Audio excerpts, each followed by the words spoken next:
आप में गीरत क्यों नहीं जागी कि आपको अगर कामयाब किया तो क्यों कामयाब किया?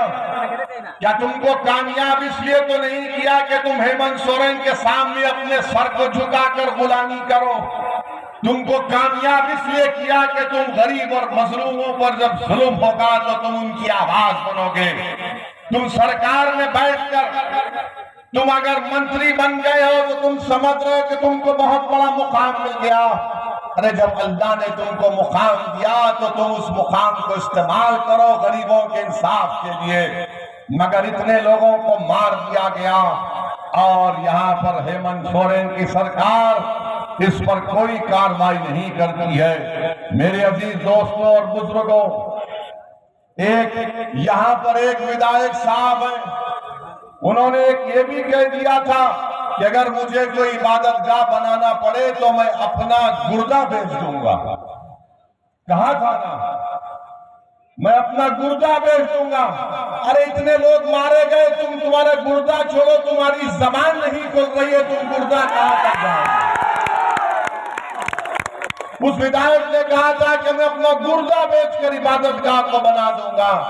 अरे तुम क्या बनोगे हमको नहीं मालूम, मगर तुम झारखंड की जनता को तो बेवकूफ बना रहे हो, उनका मजाक कर रहे हो और वो मौत की आगोश में चले जा रहे हैं।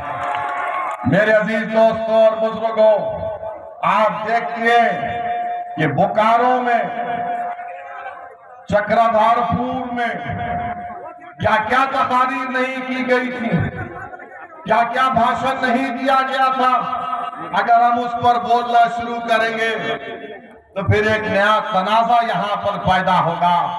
मेरे अजीज दोस्तों और बुजुर्गों, आप ये भी जानते हैं कि जिस प्रदेश से मैं आता हूं, तेलंगाना है, वहां पर 50 लाख से कम मुसलमान हैं। झारखंड में 60 लाख के करीब मुसलमान हैं।